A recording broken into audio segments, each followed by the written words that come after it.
I've been obsessed with this idea of a futuristic half-human, half-alien superhero roaming the cosmic expanse, complete with bioluminescent skin and cityscapes woven into their very silhouette. This visual playground seemed like the perfect stress test for subject reference workflows, so I decided to run a head-to-head competition between Kling and Hyo using the exact same prompts and reference material. The real goal here wasn't just chasing pretty renders, but testing true consistency. Can the engine actually hold on to a complex character across wildly different cosmic environments? Spoiler alert, the results were way more interesting than I expected, and since I'm Brian from the Creative AI Show, my buddy and I decided to document the whole chaotic process.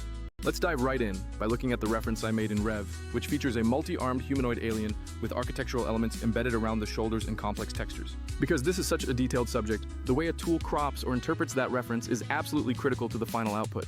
Kling surprisingly grabbed the whole character, torso, arms, appendages, the works, which is exactly what I needed. Hyo, on the other hand, boxed tightly around the face and basically treated the rest of the body as a prompt to fill in the blanks, which was a massive red flag. That's strike one for Hyo because you lose vital cues about posture, limb count, and costume language, which are essential for maintaining consistency across different shots. I ran the first scene prompt, imagining the character standing in the void of space performing an intricate hand dance that pulls in strands of cosmic dust. Hyo's version was just okay-ish as it got the face right, but the body was clearly guessed, the proportions were off, and the pose didn't match my choreography at all. That might be fine for a single hero portrait, but if you're trying to tell a continuous story across multiple cuts, that mismatch instantly breaks the immersion. I'd honestly grade it around a B- for this specific scene because it failed to capture the core physical movement I was looking for. Kling's take with the exact same prompt was significantly tighter, keeping the full silhouette intact and ensuring the particle work actually felt like it was interacting with the hands. Even with the stylized vibe, it held the character's identity across the frame, proving that Kling was much closer to my creative vision for this scene. For scene 2, I pushed the difficulty by imagining the character floating in an interdimensional nexus where they build architecture in multiple dimensions simultaneously. This prompt was intentionally dense, requiring multiple simultaneous actions and distinct architectural languages that the AI had to juggle. Hyo, to be honest, kind of fell apart here because the restricted face crop meant the body became inconsistent, resulting in too many legs and strange, malformed hands. It leaned into a dreamlike, chaotic territory, which could be cool if that were the plan, but it completely failed to follow the brief of a controlled, multi-limbed architect. Kling again translated the idea into something actually usable, with the character sitting in the middle of overlapping city forms where materials shifted from organic to chrome. You could easily drop this into a music video or a high-end concept scene, and it would read as a completely intentional choice rather than a random hallucination. So, for subject consistency and overall scene complexity, Kling was clearly the winner in this round of testing.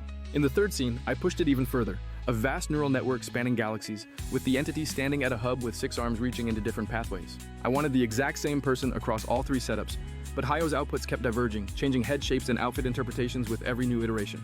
That's the inherent danger of an engine that relies too heavily on a small facial crop. It has to invent everything else, which always introduces unwanted variation. Kling, meanwhile, kept the look remarkably consistent, offering variations that felt like deliberate costume changes rather than a total redesign of the character. The lighting and particle interactions were cleaner and significantly more faithful to the choreography I had originally described. The bottom line is that when you're asking an engine to juggle complex composition and a detailed reference subject, Kling outperformed Hyo by a long shot. Now, here's the meta part of the experiment that I think many creators miss. Producing beautiful frames is only half the battle, because distribution is where the real work begins. This is exactly where Vizard comes in, because you need a streamlined way to turn that long-form footage into shorts, promos, and social clips without manual editing nightmares. Vizard does the heavy lifting in 3 big ways that actually feel practical, rather than just using buzzwords to sell a product. First, the auto-editing for viral clips. You feed it a long video, and it finds the moments where the motion is strongest and the lines hit hardest. It doesn't just slice randomly, but identifies contextually strong moments, which is perfect for capturing those specific cosmic flourishes in my superhero scenes. Second, the auto-schedule feature is a game changer when your content backlog becomes overwhelming, allowing you to queue and publish automatically. You don't need a full-time social manager to keep the engine feeding your channels, which is great when you're testing which clips perform better over time. You get real data without the grind of manual publishing, and that's how you actually learn what works with your audience. Third, the content calendar actually behaves like a pro tool, letting you schedule, manage, and push across all your socials from a single, unified place. Instead of wasting hours resizing exports and formatting, you just import the source, let Vizard generate the clips, and organize them for your followers. I'm pointing this out because the temptation is to just celebrate the prettier frames and forget about the distribution strategy, but animation is only half the battle. Kling might win at visual fidelity, but Vizard folds those outputs into a creator-friendly pipeline that makes repurposing and gaining traction actually possible.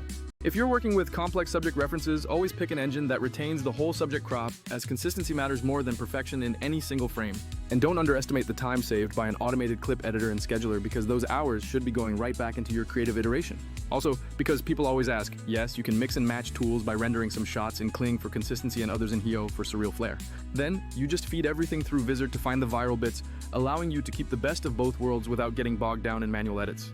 If you're building a channel or a world-building project, focus first on a reproducible character language, silhouette, props, and signature movements. After that, use a tool like Vizard to turn that long-form footage into consistent output, which is the difference between a portfolio piece and an actual audience-growing project. Alright, that's the comparison I wanted to share, so if you've tried a similar workflow with subject refs and automated editing, drop your wins and fails in the comments. I'd love to hear which combos worked for you, and if you want to see the full process, we break down this exact pipeline on the Creative AI Show every Monday.